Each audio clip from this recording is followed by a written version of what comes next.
Yo, what's good, everybody? Welcome to Unfair Sports, where we take a pensive approach to the sports conversation. I'm your host, Jay, with my co-host, Jimmy. Thank you for checking us out wherever you get your podcasts. While you are there, make sure that you rate us and review us and give us 5 stars. You don't think we deserve it? Man, just go ahead and give us 5 anyway. Gifted. All right, so on today's episode of Unfair Sports, we're going to dive into the Suns being the favorites to win a title. Name, image, and likeness has passed. National Hustle Day. Them boys are headed to the Hard Knocks. And we've got a special ending for you Titans fans, so we can talk a little bit about all y'all's problems. Make sure you hit us up on the Unfair Fan Line, 430-901-1906. Leave us a message and let us know what you think. You could end up on the show, as well as hit us up on our YouTube page. While you're there, like, subscribe, share. Why? Because sharing is caring. The only way this content gets out there is because of you, the people. So Titans fans, as you get more and more mad at us, please share this with more of your people. We're here to help you. You'll see. Jam Master J, what's going on, man? Jimmy, what it do, baby? Man, did you have a good fourth? Good fourth weekend? I did. Good weekend. I actually was visiting family down in Texas, so I spent most of the weekend there. Enjoyed a little time there, relaxed, beverage, and just chilled out and watched a little bit of hoops. And basically what we're going to jump right into now that I think about it. What part of Texas did you go to? I was in Dallas. Yeah, okay. Did you run in Cowboys? I did not. Nope. Even though they're probably prepping for Hard Knocks as we speak. Right. No, I didn't see any of the Cowboys floating around. They were actually probably in hiding for a change, which is actually a good thing. Absolutely. If you really think about it. Yeah. Well, speaking of hoops, Jay, as you said, we finally have our NBA Finals matchups. Another NBA season affected by the pandemic, all of these injuries, interesting playoff matchups, interesting storylines have all led us to a place that we did not think we would arrive at. Hey, the NBA playoffs have been a lot better than expected. True. Besides the injuries sucking, yes, the games have actually been watchable. Absolutely. So the Milwaukee Bucks Saturday night took on and defeated the Atlanta Hawks in Game 6 in a 118-107 victory to claim the Eastern Conference crown and set up a matchup with the Phoenix Suns beginning Tuesday at 9 o'clock Eastern, Game 1 of the finals, broadcast on ESPN. So we have Bucks Suns. Again, nobody picked this matchup at the beginning of the season. Maybe you had the Bucks. Maybe if you live in Arizona, you had the Suns. But nobody had both, meeting them with all of these other superstars out there like the Lakers team and the Nets team. But this is what we have. I'm very excited for it. But it's brought up an interesting question. So the Suns open as the favorite in Vegas. Yeah. Of course, taking into account that Giannis Antetokounmpo is currently out. We don't know if or when he'll be back. So, Jay, is it fair or unfair for the Suns to be or have been installed as the title favorites? Oh, no, it's very much fair. I believe because I think that the Suns team is a better complete team right now because they have everybody intact, whereas the Bucks do not have Giannis. And we don't know what Giannis is going to look like. He has a hyperextended knee or whatever they're going to call it. I saw his knee hyperextend, so I'm just going to call it that. Yes. Whatever the medical term they want to decide to call it. It was knee sprain, if I'm correct, is what they're calling it, or something of that nature. I don't know, beard, mustache, bull. Yeah, no structural damage. No structural damage, which is crazy and it's huge. That there was no structural damage. The way that his knee went back, I thought that thing was going to fly off, but it didn't. So without the structural damage, that helps them a lot. I don't know how I feel about them beating the Suns, even though I like the way their team is set up. Of course, a lot of the talking heads are asking the question, are the Bucks better without Giannis? Woo! I can't be mad at them for that. And this is the reason why. Right. In the playoffs, it's different basketball. Everyone, those that should know, that are initiated, understand this. And so the games are played different. The matchups are different. The style is different. Everything's different because after a certain amount of games, you understand the other team and you can technically, you start adjusting yourself. You start actually making adjustments. Giannis is not the best playoff basketball player. The way his game is, it's downhill, rush the goal, try to get a layup, dunk, everybody gives him as much space as he wants to shoot. He's been shooting air balls from 3, and his free throws have gotten, it seems like, worse. So I don't know where his psyche is there. The team plays better as a team without him. They do. Overall, they play better as a team. They're not a better team overall, but they play together better without him because they're not trying to force him the ball to do those drives. So are the Bucks better without Giannis? No. Do they play better as a team? Yes.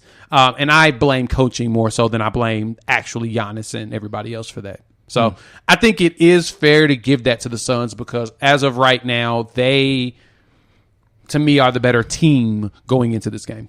So what's your series prediction? I'm giving the Suns in 6. Okay. That's without Giannis. Yes.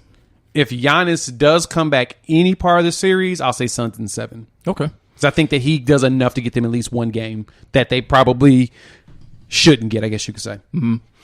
I think that it is fair to say the Suns are the title favorite. They played some of the best basketball in these playoffs.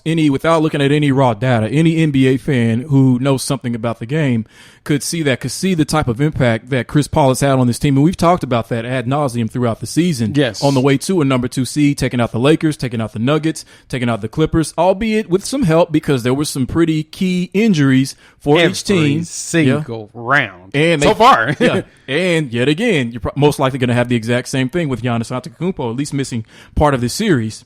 However, I am not going to pick the Suns to win the series. Wow. I am taking the Bucks to win the series in 7. Okay. I think it is going to be a long series, a great series, a hard-fought series. I think it is too. But I think that the Bucks are going to win it in 7. Part of the reason why is because I do believe Giannis is going to be back. Okay. How I predict this happening is that the Bucks are going to go down 2-1, and Giannis is going to come back for Game 4. Now, you hear me say that, and you think Game 4 is coming up very soon. No, it's not. Because the first 4 games of the series are Tuesday of this week, like I said, Thursday, and then 3 days after that, Sunday the 11th, and then 3 days after that, Game 4 is Wednesday the 14th, which as we record this is 9 days away. Yep. And he's already been out, at least for a week and a half? Yep. So I think that because, in a sense, Giannis, they call him the Greek freak for a reason. He is superhuman at this age right now. LeBron was a lot like that. We see athletes like that, not very often, but occasionally we'll see an athlete like that in multiple sports. So I think that he is that type of athlete that will be able to come back from an injury that would have easily put out just about everybody else in the playoffs for the rest of the playoffs. So they're going to get him back. I like how this veteran Bucks team is going to match up with this team. I see that.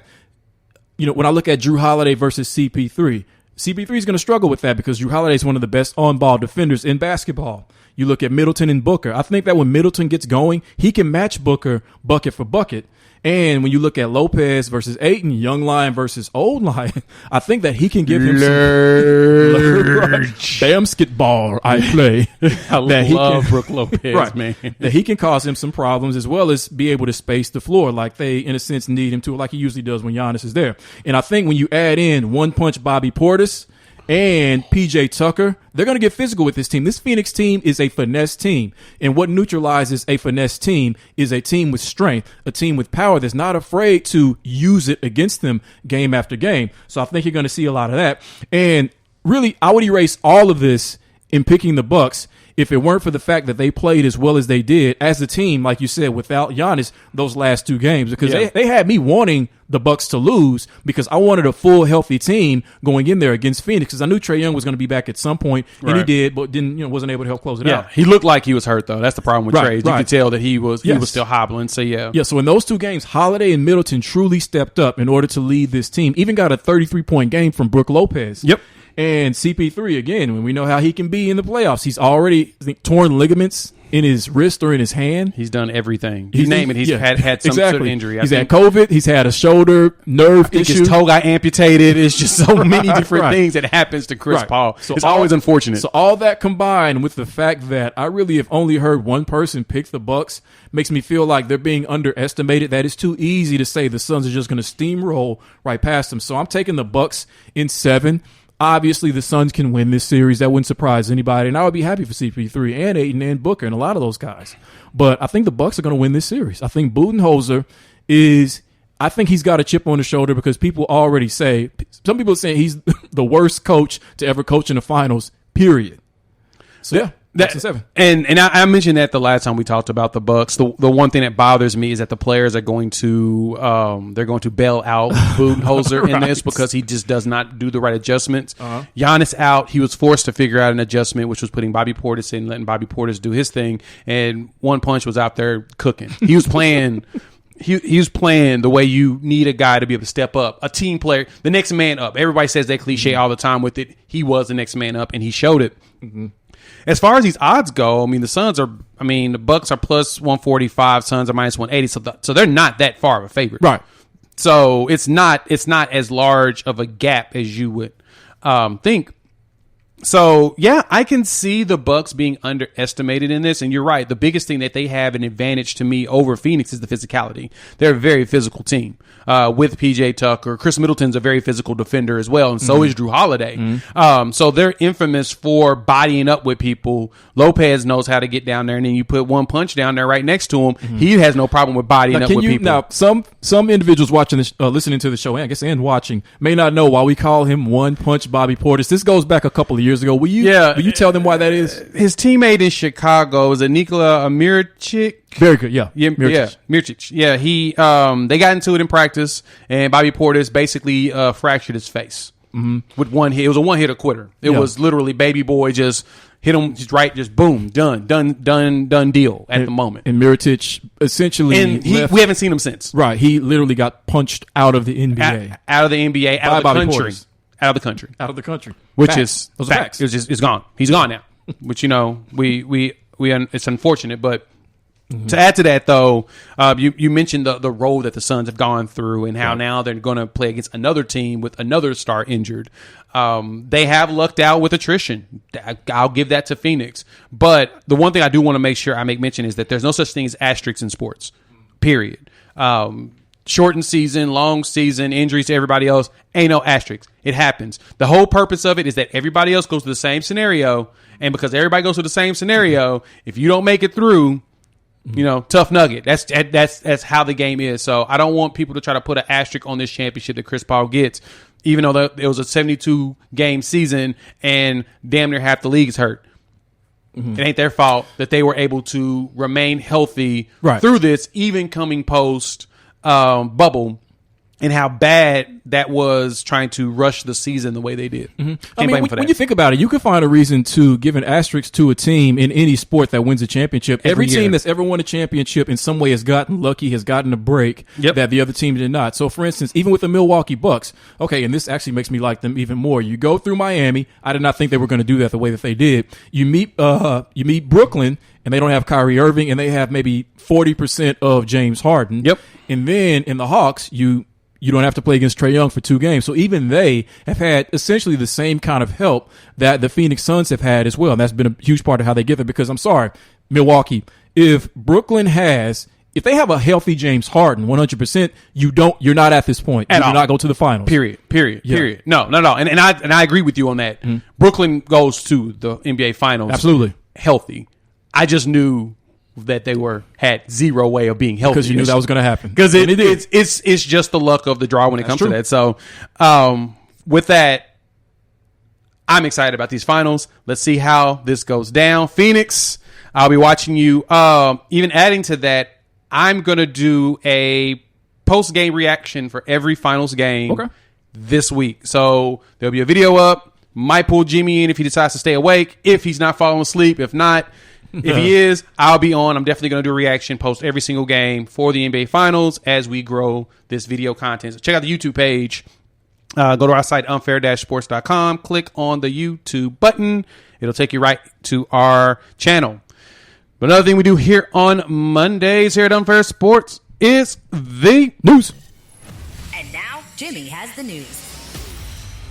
Thank you, Wendy. I like news today. I actually have something from each of the 3 major American sports, starting with the NBA. Speaking of the Hawks, head coach Nate McMillan has had the interim tag removed from his head coaching label, in effect making him the full-on head coach of the Atlanta Hawks. Again, taking over for Lloyd Pierce mid-season, leading them to within 2 victories of the NBA Finals, so did a fantastic job, probably the best of his career.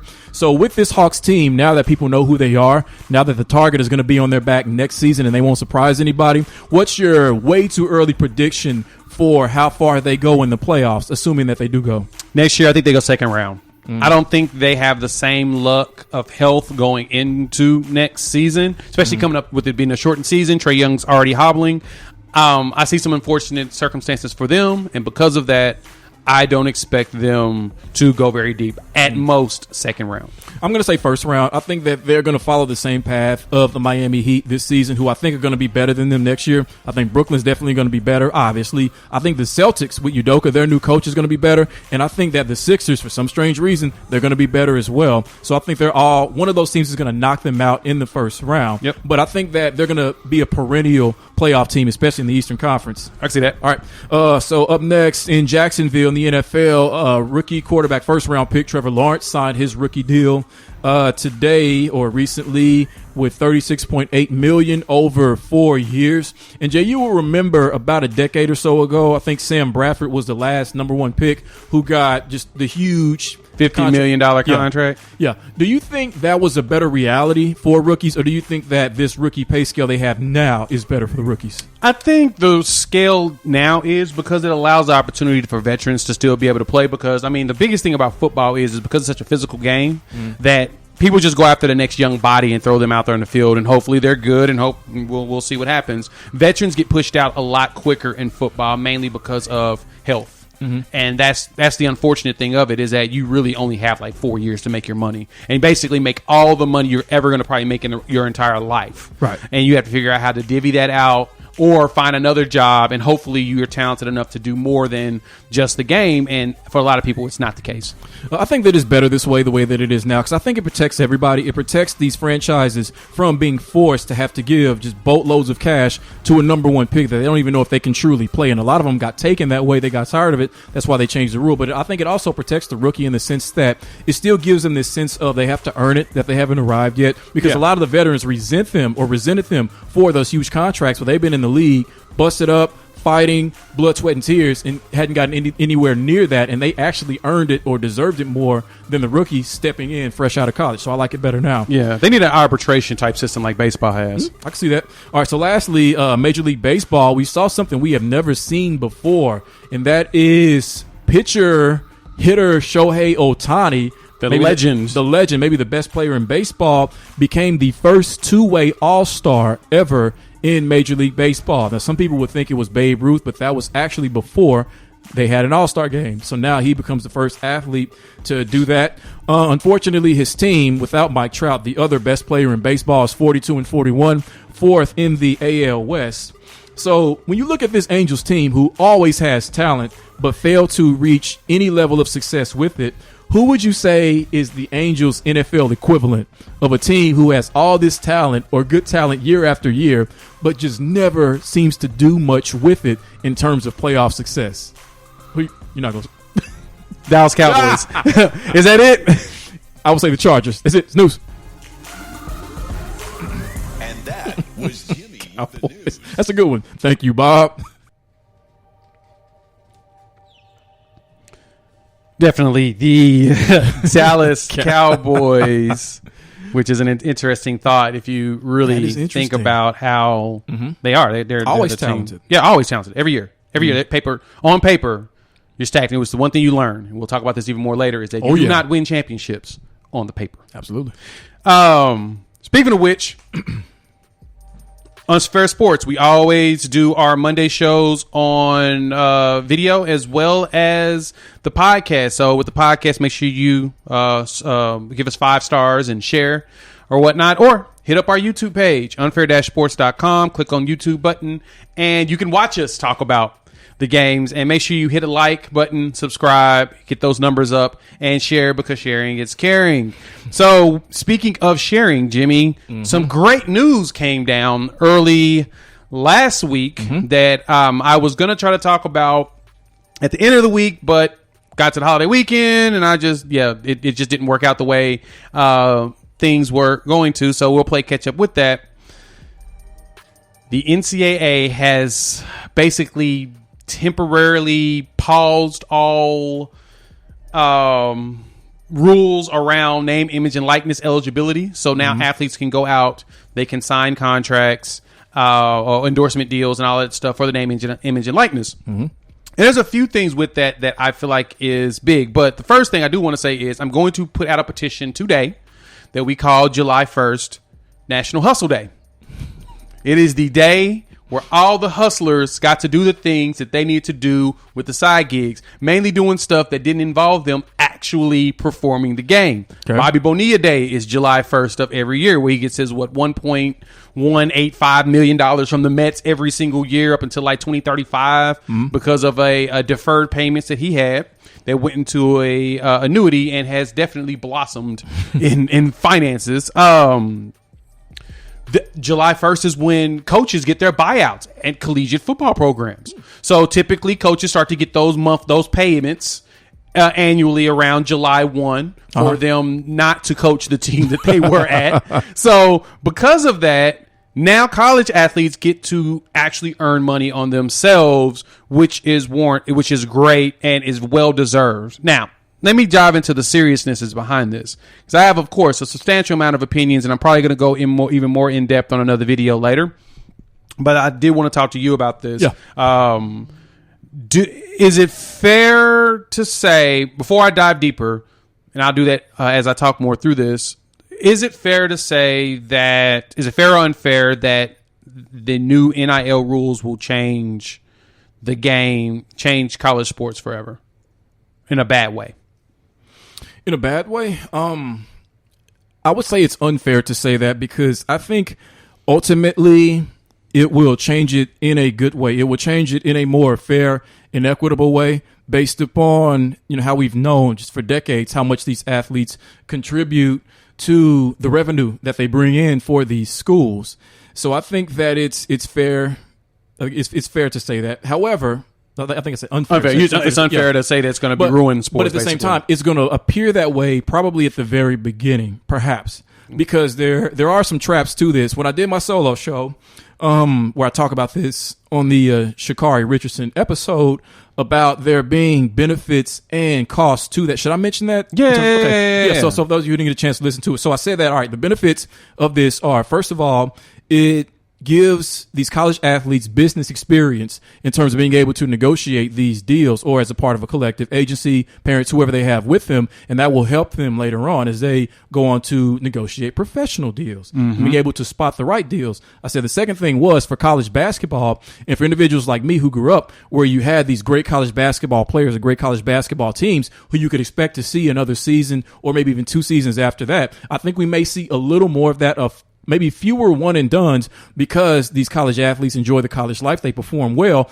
but they're also able to make money. They're not broke. So it's like, why don't I stay another year and get better and continue this experience? So I think we may see a little more of that. You're still going to have your one and doners, because if you have another Zion, go to the pros. Don't stay just because you can make money off your likeness. And that's for now, because eventually the NBA is going to change that rule. 18-year-olds can come back in. Right. At this point, it may as well. Right. And then thirdly, I think that for high school blue chip athletes who are 14 and 15 right now, they get to watch the next 2 to 3 years how all this plays out. They get to see the bugs get worked out of the system. They get to see the traps that some of the athletes may fall into. They can learn from that. So then when it's their time to become that superstar college athlete, they'll have all of this knowledge and experience over the last few years in terms of how to negotiate these deals and what to look for. Yep. So those are the benefits. Cost, however, is that some of them probably have already signed some bad deals. And they don't know that they're bad quite yet. Yeah. So that's going to be a problem, because a lot of those deals, when they're going to learn what it means, breach of contract, in terms of being bound to this and this having some control over what you do professionally and financially, that's going to happen. That's just part of what has to happen in order to get to where we want to be. Second is, for that same reason, some of those deals are going to conflict with deals that they would rather have as a professional. Maybe you start out, let's say, for instance, in college, having some sort of sponsorship deal with Adidas. You get to the pros, you want to be a part of Team Nike. Well, you can't, because you signed this 15-year deal with Adidas, and now that's a conflict. Lastly, and this is more on the NCAA, I think that part of the reason why the NCAA did this is because they feel like by allowing players to make money off of name, image, and likeness, that that's going to free them from having to actually pay the players out of the revenue that they get. And it's not going to, because the players didn't stop thinking they deserve a piece of that revenue just because they're able to make money off of themselves. So the NCAA, who rarely gets anything right, thinks that if we give them this battle, we'll win the war. You're not going to win the war, because they're still going to want the money that they deserve in a fair, equitable, and regulated type of way. So that's going to be a huge issue when they realize that. They're going to have fun making this money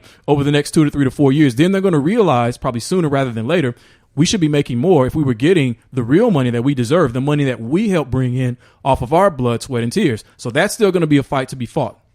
So I'm going to address two of those that you mentioned on the bad portion of it. Yeah. I want to make sure that everyone's clear when it comes to that. Okay. They can't sign a 15-year deal with like Adidas. Hyperbole. No. What I'm saying is like the way that the NIL is set up. Yeah.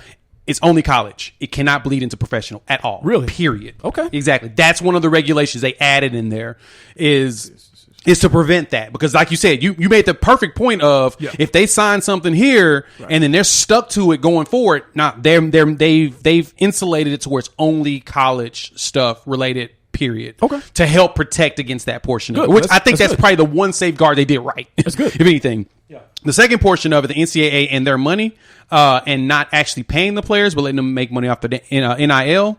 So the Supreme Court basically just threw a big wrench in the NCAA's idea that they're going to get away with that. Okay. Because Supreme Court Justice Brett Kavanaugh basically said that what the NCAA is doing is antitrust.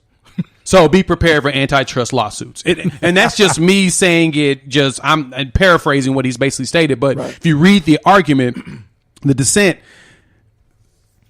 this opens the door for antitrust lawsuits, and the NCAA know it's coming. So they're trying to prepare themselves for the fact that they have opened the door to get sued, because just about every single justice, which is the craziest thing, is that there was a 9-0 decision. They all basically said that it doesn't make any sense that everything around the NCAA has made more money, but the players are still kept broke. Like, why is it that coaches' salaries are going up?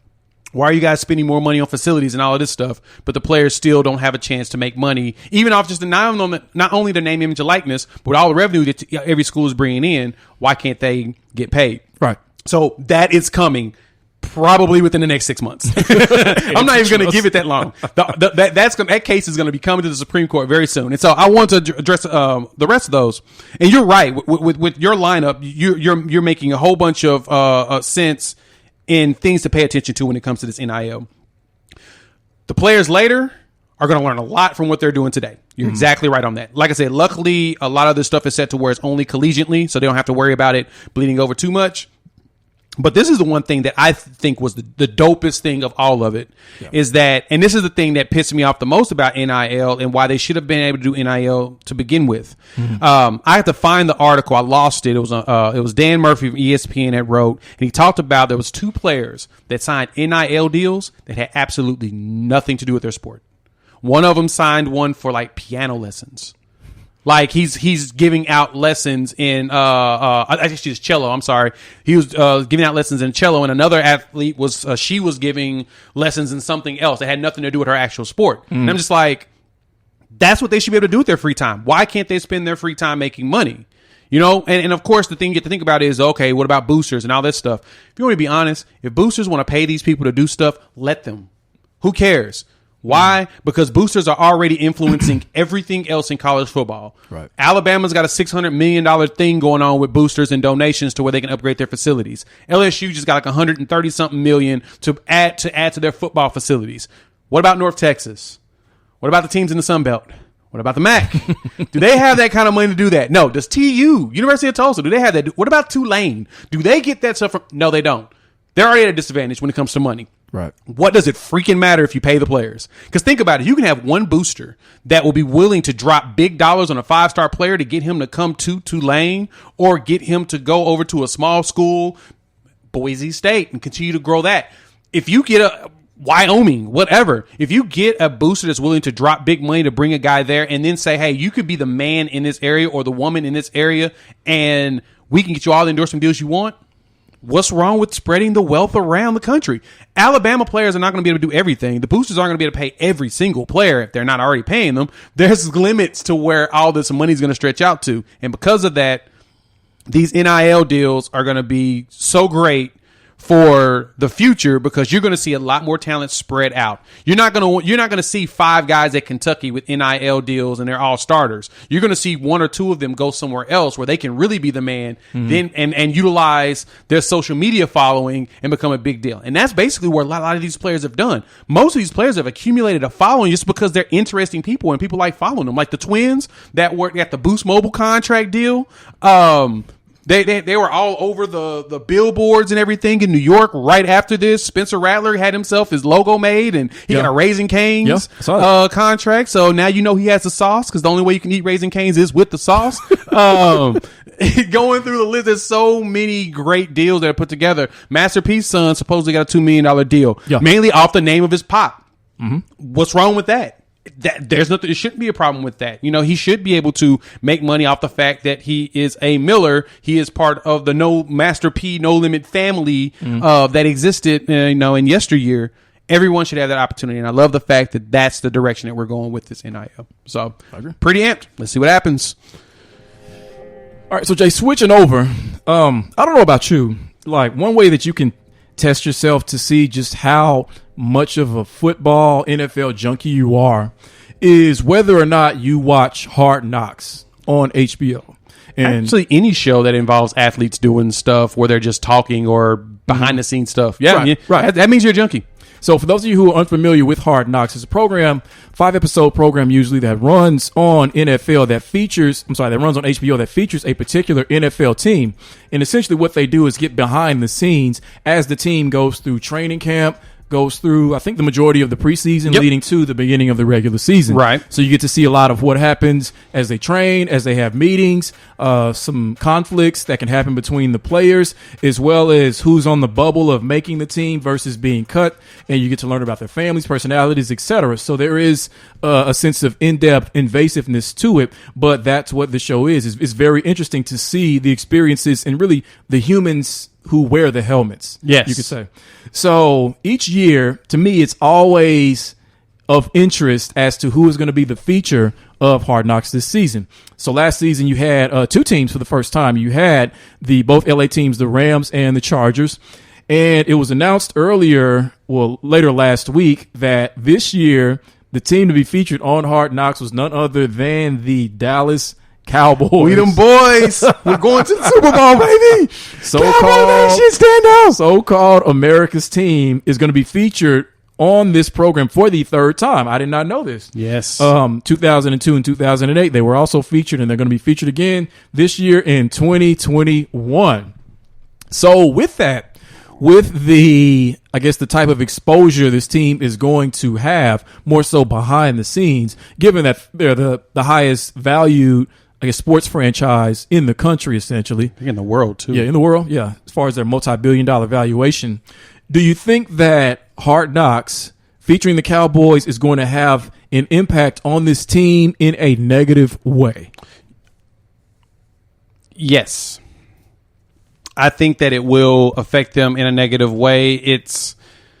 This is everything that Jerry Jones loves: the theatrics, the big splash events, the drama. Jerry has always been big into that stuff, and basically, this is what they're going to get. They're going to be all over the place, and everyone's going to talk about America's team for the next.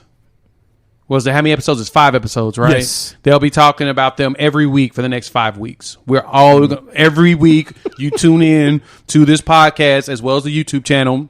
Go to unfair-sports.com, click on the YouTube link, takes you to the channel, like, subscribe, and share, because sharing is caring. You're going to hear about these Cowboys, because I'm actually going to watch Hard Knocks this year. I never watch Hard Knocks. I never watch Hard Knocks. I love it. It annoys me. It annoys me more than anything. But I'm going to watch it because it's them boys. And you got to watch it when them boys on. 02 and 08 I didn't watch because I was poor. But now at this point, I will be watching it because it's them boys. And it's going to be interesting because there's going to be a lot of drama there. It's going to be a lot of and that's the good thing about it. Plus, at the same time, I want to see what Dak looks like. So I'm kind of interested in a behind the scenes look of Dak and his preparation and how he's going to get himself going for this season fresh off this that disgusting ankle injury, compound fracture and all the dislocations and everything. Felt like his leg fell off, in my personal opinion. So I'm interested in seeing that. But I do believe that it will negatively affect them because it's just going to do nothing but continue the spotlight on this team. When honestly, I feel like if we can get the spotlight off of them for like a year or two, they can exceed expectations instead of always underachieving. I don't think that is going to affect this team in a negative way. I think it's going to affect the Cowboys fans in a negative way. And that's the last thing Cowboys fans can use, is being affected in a negative way that makes them even more delusional. Because what's going to happen is they're going to see all of these players who are on the bubble who look really good. And they're going to think, well, if these are the players that we might have to cut, what about the players that we're going to keep? They're going to be even better. We're really going to the Super Bowl. We're going to win 50-0 over Kansas City. That's what's going to happen with these fans, bro. I'm telling you. Yes. So that's going to impact them in a negative way. But, however, outside of that, I think that this is a brilliant decision. This is probably a decision that they had to make, because I think that last season, even though you featured two teams, the Chargers and the Rams, was so boring that the ratings probably dipped, especially really in the midst of the pandemic when you think about where we were about a year ago, so that they needed the Cowboys more than the Cowboys needed them in order to, in a sense, probably save the show, to bring that back to prominence. Because back when it first started, it was must-see TV. And I just realized when you were talking about why you didn't watch in 02 and 08, I was poor too, because I was an undergrad in 02. I was in grad school in 08, so I was poor as well. So I was like, how did I not know that? But yeah, I think that usually when you go into a Hard Knocks, you know who like the stars are of the team. Yeah. But a lot of times they're the most boring, and they're the ones who really don't want to say or do anything that could ruin their brand. So they usually don't know going into this who the stars of the show are going to be. Just like last year with the Rams. The stars of the show, or if they could even be said to have had stars, were Sean McVay, the coach, and this defensive back. I can't even remember his name. He was on the bubble. Yes. But he had a lot of personality. Yes. He liked to dance and stuff like that. So he was the star of the show. But with this, you really only need 4 cameras. Really 3. 1 for Jerry, 1 for Dak, 1 for Zeke. That's your whole show. That's all you need. You got to throw it on the wide receivers. I want to see some CD Lamb and some Amari Cooper. Fourth camera. CD Lamb. Well, fourth camera's going to go to just wide receivers, period. I want to see the wide receivers, the room. Fourth camera, wide receivers. Fifth camera, find your most animated defensive player. Oh, yeah. Maybe it's Michael Parsons out of Penn State, the rookie linebacker. Follow him around. That's all you need. Actually, him and Jalen together. There you go. At all times. Telling you, you guys got to be together at all times. You got to, like, follow each other and be best friends. You got to be attached to the hip. That would be awesome. I think it's going to be an enjoyable show. I do believe that ratings will be up for this because it's the Cowboys. It's Cowboys. Cowboys fans are going to be ratings are going to be fantastic. They're going to be fantastic for it. But I have high expectations for the Cowboys this year. Dak being healthy and the way their team is aligned, and they actually got healthy linebackers. They don't have an excuse to not be great. And I'm afraid that having more spotlight is just going to hurt what we can expect from them. I really want them to fly under the radar for 1 year. Just 1 year. 1 year under the radar, I think would be great. So much for that.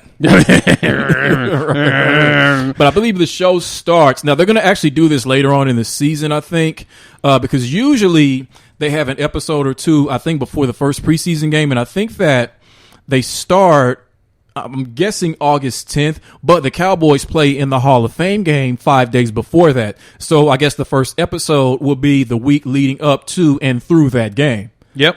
August 10th. So yeah, it'll be all the way through. It looks like right through that game. Yes, all the way through the preseason. Yeah. Okay. So maybe it is always like that. Maybe I misspoke.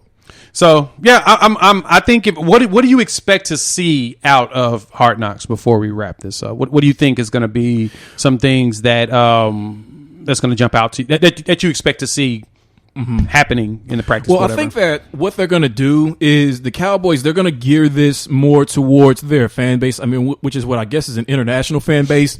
And the narrative is going to be simple. It's us making a comeback narrative. It's us getting back to the throne, because Jerry hasn't won a championship with his team in 26, 27 years.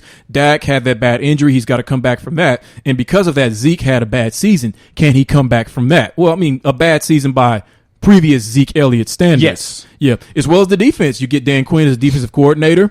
You get a really good linebacker. So can this defense come back from how bad they were? So that's what it's all about. It's all about that coming back. Getting the castle back, getting the throne back. That's the narrative. So everything we see edited by Jerry, because the whole thing's going to be edited by Jerry. You know it. Yep. Is going to be filtered towards that narrative. I think there's 3 things that they're going to focus. Correction. I think there's 4 things that they're really going to focus on in this. It actually may end up just being 3 now that I'm thinking about it. First off, Dak. The question is Dak back? Splat. That's going to be all the questions. We're back. We're Dak. Dak's back. That's what's going to be the focus. Yeah. That's 1. 2, can Dan Quinn turn that defense around? That's going to be a big one. I don't even think it's going to be as much as drafting Micah Parsons and adding him to Jalen Smith and Lee Vander Esch. I think the focus is going to be what can Dan Quinn do? Can he bring back the Legion of Boom from the Seattle years here in Dallas? That's going to be, I think, the second one. I think the third one's going to be McCarthy. The question is what is Mike McCarthy going to look like going into this year? Can he bring this team back to prominence? That's a question I've had. I don't know if he is the coach to do this. He's supposed to be an offensive guy, and he doesn't look like a very good offensive guy. We're curious to see what he's truly going to turn out to be as the coach of this team. And I think the last one, you kind of hit a good point. I think it's going to be the skills guys. I think it's going to be, can Zeke get back to who he is? And can Amari Cooper and Michael Gallup as well as CeeDee Lamb, will they be the receivers that Dak needs to make some more strides? Because, of course, Dak's going to put up his numbers. If the defense does their part, they have a really good chance of making some magic happen. You know, and a lot of times in these Hard Knocks episodes, it's really your linemen who have the most fun personalities. So when you think about, in keeping with that same narrative, this Dallas offensive line that was so dominant for multiple years, not being as dominant because of age, because of injury. So when you talk about the getting back to prominence narrative, they're a part of that too. Can we get back to being that top 5 offensive line that we were? And that's the one thing I can give to Jerry Jones. He's always drafted and aligned a very good offensive line. Yes. It's like him, the Raiders, the Patriots. They're probably the 3 teams, I think off the top of my head, that always just have a solid offensive line. No matter what. Al Davis made sure they had a solid offensive line. Belichick's focus always make sure they had a solid offensive line. Dallas always have a solid offensive line. It's just, figuring out how to make everything else work. So, right. We'll see. Right.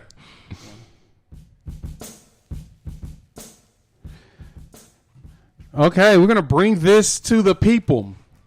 Make sure you all hit us up and check out our YouTube page, unfair-sports.com. Click on the YouTube button. Takes you right to the channel. Like, subscribe, and share. Because here at Unfair Sports, we're trying to take that pensive approach and make sure we're not throwing you a whole bunch of BS and fluff.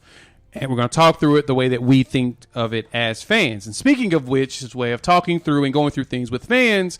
Titans fans, we've been thinking about this for a while. It's been over a month since we dropped our video about Julio Jones and the adding him to that team. And the question was, is it fair or unfair to say that the Titans are now a Super Bowl contender by adding Julio Jones? And so I'm going to address, there's a few things to address in this. And the comments in there are crazy. It's got a whole bunch of bad reviews, nothing but down votes. So I think we got like a 25% plus percentage on that video. Because Titans fans, y'all are mad. And you know what? Yeah, we're talking heads. We're a small up and coming YouTube channel. And so less than a year of doing this, of course, we're not going to have a whole bunch of followers yet, but you guys found this somehow and you're really going in. And so I appreciate it. I'm happy to see that you are there. We want more of your engagement, but this is something I want you all to understand about us. We're not delusional fans. We're not. You guys are. We're not. We're not going to walk in here and say everything you want to hear about your team when there's a situation where there's not a reason for us to say what you want to hear. Like the question here in this entire time was, Jimmy, is it fair or unfair to say that that Julio Jones makes the Tennessee Titans a contender? And I said it's unfair because you guys are already a contender. He didn't do anything to change anything for you guys. The last time you can think of, and somebody said this in the comments, the last time you can think of a wide receiver that actually changed somebody's trajectory into the Super Bowl, Keyshawn Johnson. That was early 2000s, wasn't it? Yeah. And it took a few years for Tampa Bay to even go anywhere with him. That was, 2002 or 2003? 2002 is when we won the Super Bowl that year. Yes. And I'm a Buccaneers fan, so I remember that. And Keyshawn was a pain. And we ended up getting rid of him. And we sucked afterwards. But that's not the point. My point behind this is that our focus is always to be thinking, not as a fan, on even our own teams. We're not here to argue with you, but we noticed something about you guys. Jimmy, you noticed a trend. I did. And first and foremost, I want to echo some of the sentiments that you mentioned. First and foremost, we do appreciate the views and the comments and the engagement. We love it. It means a lot to us. We have no problem with your disagreement. And I think by and large, the majority of the comments, though they disagree with our take, were respectful. There were a few who maybe pushed the boundaries a little bit, but standard trolling. But for the most part, we don't care. Yeah, but for the most part, it was perfectly fine. Now, having said that, what I want you to know is that we're not your enemy. We're actually your friends. Yes. And we actually, I guess you could say, we look at ourselves in a sense as counselors to various fan bases, because what we're trying to do is to keep you from being a delusional fan base. Because what happens, you have these sky high expectations, you barely get out of the valley, and then you're left with nothing but disappointment, pain, and sadness in between. And from that comes bitterness and anger that you carry over to the next season, where the exact same thing happens. We see this a lot in this part of the country with Dallas Cowboys fans. So we're very familiar with that type of thing happening. We don't want that to be you, just because you got a star wide receiver who's on the wrong side of 30, who didn't play a lot of his games last season because of injury. So we don't want you to do that. We don't want you to be that. Now, in a sense, I think you misunderstood part of what we were trying to say. From a lot of the comments that I read, the theme that I got out of that is that you think we're saying your team is trash. You think we're saying your team has no chance whatsoever. And that's not the case. Your team is good. Your team is solid. I like watching your team. And in a sense, as I made my comments in the last show from June 8th, I believe, I kind of set a bit of a trap for you, because Jay's take was, I can't trust Ryan Tannehill. And when has a star wide receiver ever swung someone from where they were, which is losing in the wild card round of the playoffs last year, Titan fans, to winning the Super Bowl? I said, no one knows anyone on defense. Now, having said that, of course, being the NFL junkie that I am, I can name people on your defense because I watch them play, and they're one of 3 teams I use on Madden. So I know who you have. But part of what I was trying to say is that outside of Tennessee and maybe junkies like us, nobody knows who's on your defense, and that's for a reason. So we're not saying they're not good. We're saying they're just not good enough. And Julio Jones is not going to take you from where you were to where you want to be. He can help you, but you need other things on defense. You need other questions answered about Ryan Tannehill, or playoff Ryan Tannehill, who only had, 165 passing yards, a touchdown, and an interception in their playoff game last season. So we have questions surrounding that. The same questions you need to be answering, and that you need to have a realistic expectation of what this team is. Julio Jones is not going to lead your team to winning 60-0 in the playoffs. In the Super Bowl is not going to happen, and you have to understand that. Yep. So that's my first point. You misunderstood what we were saying. Your team is not bad. We're just saying that they're not quite good enough. And I have a question for you, and I have another point later on. But Jay, I want to kick it back to you. Okay, yeah, we're going to jump more into that, and I want to add to those sentiments. Of course, we're talking to you guys, Titans fans. This is all for you, and all of our typical listeners of the pod. Yeah, we need to address these Titans fans, and these are basically the arguments. You got the Tannehill, you got the we have one here that's telling me Anthony Ferkser, who no one has heard. I've heard of him because I've seen him on two catches, 44 yards in the playoffs last season, in the playoff game, which is good, but I'm not seeing a Mahomes to Kelsey connection between Tannehill and Ferkser. Now, I can see Ferkser evolving into something later, especially after the way Jonnu Smith did, but I don't know that yet. Mm-hmm. You do not win Super Bowls on paper. You don't win championships in any sport on paper. No matter how beautiful your team looks on paper, there's no guarantees you're going to win it. I am a Tampa Bay Buccaneers fan. We played in the NFC South. The NFC South at one point had probably the best lineup of quarterbacks in the NFL, from Cam Newton, who had just come off an MVP, Matt Ryan, who had an MVP right after Cam Newton did, and then Drew Brees, who has a Super Bowl win and still statistically throws up some numbers. Mm-hmm. And as much as you want to love him or hate him, Jameis Winston was a good quarterback in the NFL. He just made a whole bunch of dumb mistakes. Yeah. The problem is that they made him throw the ball more than he was supposed to. If he threw the ball, when he threw the ball less than 30 times in a game, his interceptions went in half. He would have only 15 interceptions on the season. It was when he was throwing the ball too much is when the turnovers start coming. But that's his game. That's who he is. No one reeled him in. But my point is that I saw my Buccaneers get Tom Brady and all those pieces we had, and you can attest to it. I was not sold on us winning the Super Bowl at all. And that is the right approach that you want to have. Now, this frustrated me throughout the season, especially around week 9 or week 10 when I knew Brady had been given full control of the offense. And I came on this show. I said, Jay, this team is dangerous. Jay, this team can go through the playoffs. And you would not believe it. You would not invest all of your time and energy into it. And that's what it is. You want to be surprised by your team winning the Super Bowl. You don't want to expect it. Why? Because if you expect your team to win the Super Bowl, there's a very good chance they're not going to win the Super Bowl. And where you're going to go. And to add to that, this is the reason why I was pulling back on Tampa Bay. I didn't know what our defense was going to look like later in the season. Mm-hmm. That's what I'm afraid of. That's what I've learned about the way things have worked in every team that wins a Super Bowl. What does your defense look like? It's a game of attrition. What does your defense look like later in the year? Your quarterback is Ryan Tannehill. I like Ryan Tannehill. I liked him coming out of Texas A&M. I liked him at Miami because I thought it was interesting that he went from wide receiver to quarterback and he was still able to put up numbers. Correct. That tells me that he has talent. He went to Miami. And as much as you guys want to say that we talk about Adam Gase and how he has cursed all his quarterbacks, Tannehill had his best years with Gase. He had his best years statistically. He did. Look at the numbers. He had his best years. He had some of his best years there. I did not know that. So, okay. Tannehill is a good quarterback. But in that playoff game against the Ravens, now this is the thing too to remember. There are 4 teams in the AFC that I am sold on our Super Bowl contenders, and every single one of those 4 teams should be worried about the other 3 teams. Every single team should be worried about the other one. The Chiefs, the Titans, the Bills, and the Ravens. Because out of all 4 of you, any one of you can beat the other anytime because your teams are stacked and set up properly for it. But when you're playoff game and you played the Ravens, you beat the Ravens the year before, and then last year you lost.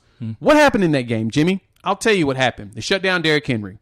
Then they put the clamps on A.J. Brown. Corey Davis was man, but Tannehill couldn't figure it out with everyone else. Most Super Bowl winning teams that get to the Super Bowl, they use every single weapon they have on their team. Go look at the Super Bowl winners over the last few years and look at their top receivers. Philadelphia, Nelson Aguilar. Wasn't he getting clowned by Philadelphia fans? Yep. After winning a Super Bowl? Before winning a Super Bowl? But he was one of their best receivers in that game. The Patriots, look at all the Patriots receivers they've had. Chris Hogan was the one that was their best one the last time they won a Super Bowl. Chris Hogan. Wasn't even Julian Edelman because he didn't play. Gronkowski couldn't do it. You have to incorporate everybody at quarterback. And that's what it is for me with Tannehill, is that he's just not that good at doing that part. He's a really good quarterback. He just hasn't shown me he can do that. And he's been in the league for long enough to be able to show me that. Period. Yeah. Yeah. And going back to the defense, when I made my comments on the previous show where we talked about this, I said you're not a Super Bowl contender because in order to be that in your conference, you need to be amongst one of the 3 or 4 best teams or have the 3 or 4 best rosters. And I said that this Tennessee team, though solid, is at about 5 or 6, having the 5th or 6th best roster in the NFL. So I'm sorry to tell you this, but if you're going to come at us or come at me for that, there's somebody else you got to come at, and that is Pro Football Focus, who every year ranks all of the NFL rosters from the best, number 1, all the way to the worst, or least best. I mean, they are professionals. Least best. So this year, this came out several weeks ago. So you had, as far as the AFC rosters, you had Chiefs, number 2 best roster in the NFL. Browns, 3rd best roster in the NFL. Bills, 4th best roster in the NFL. Ravens, 5th best roster in the NFL. I'm already at 4. And the Broncos at 10, somehow, 10th best roster in the, that's 5. Understand how the Broncos are ranked that high besides their quarterback. I can get to that. But quarterback being as bad as it is, but I'm thinking it's everything else. But yes. And then you get to Tennessee at number 13 in the NFL, making them the 6th best roster according to Pro Football Focus. When you talk about analytics, analysis, all of that, experts, this is where they ranked them, exactly where I said. And I said that before this came out. So if you're going to come at me, you have to come at them as well. Now, one of you listeners on YouTube, one of the comments, I believe Michael M, said that last year the Titans defense was the 29th ranked defense. He said that. I looked it up, 28th in yards allowed, which is usually one of the the easy to focus on stats as far as how many, because if you're giving up yards, you're giving up first downs, Yep. you're getting scored on, etc. And 29th in team pressures. Now, part of the delusion from this fan base is they believe that Bud Dupree, off of an ACL injury, who played in Baltimore, 6 months, is going to come in and pressure the quarterback every down and get 15 sacks. That's the feel of what I get from how much they're putting on Bud Dupree, and that is not fair. Bud Dupree is a really good player, but that is not fair to put that on him 6 months removed from ACL surgery. And Danico Autry. Now, I will admit, I know the name. I don't know exactly where he came from, where he played last season, and how good he is. But between those two, I don't know if they're going to take you from 29th in ranked defense all the way to top 10. You'll be better, but I don't think you'll be good enough to surpass those 5 rosters that I mentioned. Now, you talked about the Broncos. They've got guys on both sides of the ball, especially that secondary. They do. Their defense is ridiculous, but their defense is ridiculous damn near every year, especially with the way Von Miller's anchoring that. But no, you're right. And I talked to one of you in the commenters about this. Defensive ranks. Y'all ain't ranked defense ain't been good in years. Y'all had a top 10 defense in about 10 years. No Pro Bowlers on defense last season. That's what I was meaning when I was saying nobody really knows who's on your defense because you don't have any Pro Bowlers, any guys who have reached elite status quite yet. Right. And I love Malcolm Butler being an anchor out there for you all, and he's gone. Yeah. So, like, for me, that was my point of I don't know anybody on defense. Bud Dupree, 6 months after ACL injury and surgery, even with modern technology and the way that has evolved and gotten better, you know what my thoughts on Bud Dupree is? I need to see him next season. This season is going to be him getting back to, because no matter what anybody tells you, you tear anything on your body, you still have that in the back of your mind. That body part was injured, and you have to work through mentally to get past it. As Tiger Woods, he talked about that all the time with his ACL and his back. After he had surgeries and stuff, he didn't have the swing he wanted for about a year until he felt more comfortable. Certain people, they do that. No matter what, it's a natural instinct to think about that injury. So I think Bud Dupree's going to be really good for you guys in the future. I thought it was a good pickup. I don't think it's going to be this season. I think next season, I do see you all being better, especially if the roster continues to evolve the way it does. And then if I see all these offensive weapons, last piece with this, for me, A.J. Brown and Julio Jones are going to be really good next to each other. Can Tannehill get them both the ball while still having a run-dominant offense? Because the way you guys are sounding is you want this team to throw for 4,000 yards this season. 5,000. Or 5,000. You want this to be a 5,000-yard passing team. I'm trying to figure out, when do you guys expect this to be a 5,000? Because Tannehill had a 4,000-yard passing season and a 4,200-yard passing season in Miami. Are you serious? Yes. He threw... Wow. Actually, in 2014...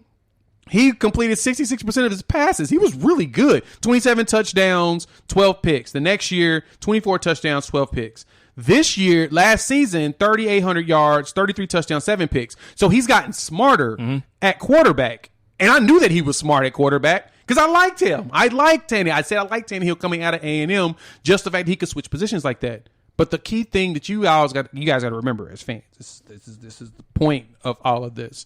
As we're growing as a channel and being sports junkies that we've been for 30 plus years, I want you guys to understand this. You do not win Super Bowls on paper. You will never hear me say a team's going to win the Super Bowl on paper unless I've seen them win that Super Bowl on paper before. Well, let's seen them win a Super Bowl before. I can't. I don't bet against Tom Brady, even though last season was not sold on my Buccaneers winning. I won't bet against Tom Brady. I won't bet against Patrick Mahomes now because he's out here doing stuff to people that's kind of crazy. And the reason why Tampa kind of won that game of attrition, that offensive line got shut, was horrible for Kansas City because of all the injuries, and it worked out exactly what. And our defense was really elite. So, with that, Tennessee fans, thank you for tuning in and watching this. I know you're pissed off at me even more. I'm going to love it, guys. I want all of the smoke. Bring it in. In the comments, I want you all to tell us what your expectations are for your team next season as far as how far you think they're going to go, because from what I read and what I saw, I really do believe that you think your team is going to win the Super Bowl 60-0 just because of Julio Jones and Bud Dupree, that was all you needed in order to get there. So do tell us what your expectations are, and that will really help this out. And another thing, too, you need to leave this behind. Nobody cares about what your team did in 2019, nobody cares what they did in 2020. You cannot live off that and say your team is going to do that and more this season. You have to look at what your team is now, and you have to give yourself the space to accept what they become. So don't look at what they are now and think that because of what we did in 19 and 20, and because now we have Julio Jones, that we're going to go this far. You're going to be solid. You're going to be good. Mike Vrabel is a good coach, but don't become Cowboys fans thinking that every single year, no matter what everybody else around you has done to upgrade their roster, that your team is the best just because they're your team. Don't do that. Don't set them up for those type of expectations, because the only thing that's at the end of that road for you is depression. So Don't do it. It ain't gonna work. And I'll give it to this to you guys though. I definitely put you guys above the Cleveland Browns, even though everyone is saying that their roster is one of the best rosters in the NFL. I still have your roster above theirs, and I don't know most of your young defensive players yet. And honestly, I don't need to research it. I have no reason to. If you're not gonna be on TV, there's no reason for me to really look you guys up. Period. Now, when I start watching it through the season and I start playing a little bit more Madden and I start really getting into it, I'll learn about your guys. But you guys are obsessed with your team. I'm obsessed with my Buccaneers. That's really the only team I care that much about. But I do enough research to understand, okay, does this person jump off the screen for me to where I need to address them? And Bud Dupree this coming season, no. The season afterwards, definitely will say that Bud Dupree is going to be a difference maker for your defense. I just need to see what he looks like coming off that injury. I have been burnt too many times going in saying, oh, this person's going to be this. He's going to change this. He's going to change that. I've been burnt too many times to ever bet on a team until I see them, especially a newly constructed team, until I see them on paper. Period. Don't get burnt. Don't get burnt. With the medicine. Listen to us. Don't get burnt. All right, Jimmy, what's on the editing room floor? All right, editing room floor. Sadly, we say goodbye to NBA broadcasting GOAT Marv Albert, whose 55-year career ended at the conclusion of the Eastern Conference Finals on Saturday. So as iconic as Marv Albert has been, and he's been there from the very beginning in the NBA, do you have a favorite Marv Albert moment or call or quote that has always stuck in your memory throughout the years? I just love his voice. Yeah. And I think, honestly, just... Yes!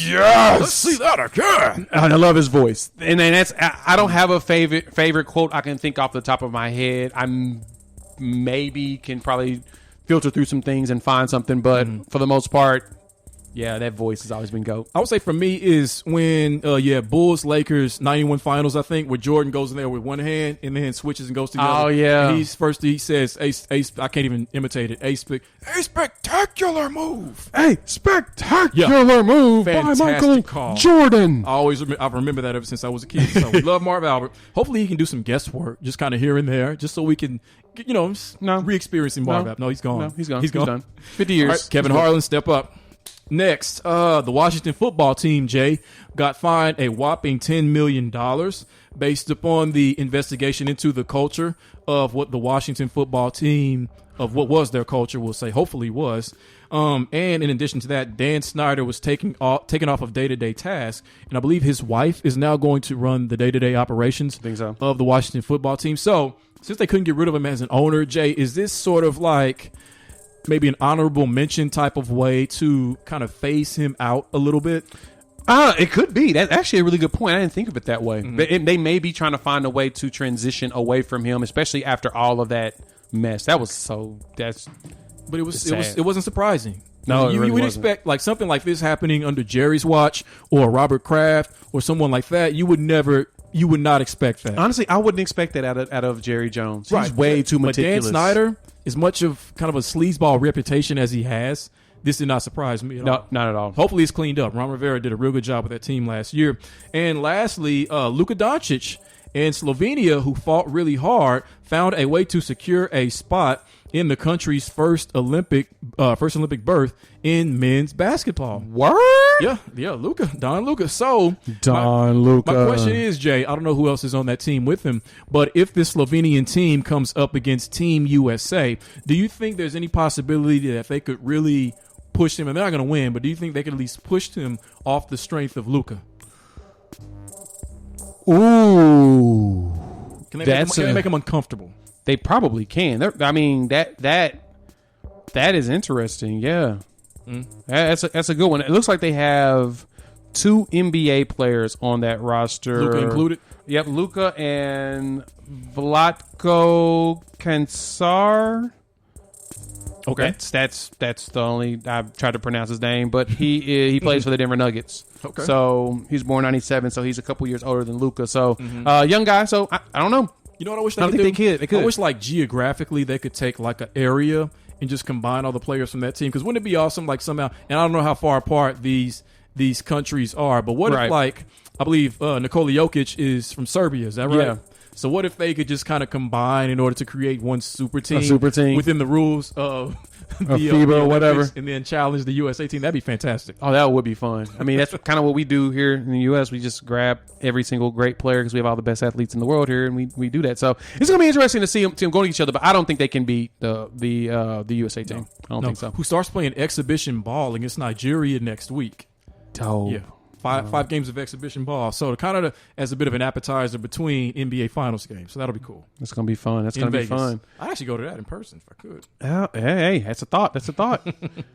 All right. Well, we appreciate y'all joining us as usual here on Unfair. Make sure while you out there, rate us and review us and give us 5 stars. You think we deserve it? Man, just give us 5 anyway. Give it. As well as hit up our website, unfair-sports.com. Click on the YouTube button and go right in and like, subscribe, and share the video content. So, for Mike, Bob, and Wendy, thank you so much for doing your thing in the back and making the magic happen. For my co-host, Jimmy, this week you'll see more videos out of me, especially moving forward. I'm going to get back into putting a video or 2 out outside of the pod. And I may actually combine my videos into a podcast episode. I haven't decided if that's going to happen yet, but there will be some changes to the show come August once football season hits. So we'll see what it looks like through July. We'll tweak some things, and then August, the beginning of August, I will finalize it and let you know what we're going to do. So with that, we'll chop it up in a few days. Peace.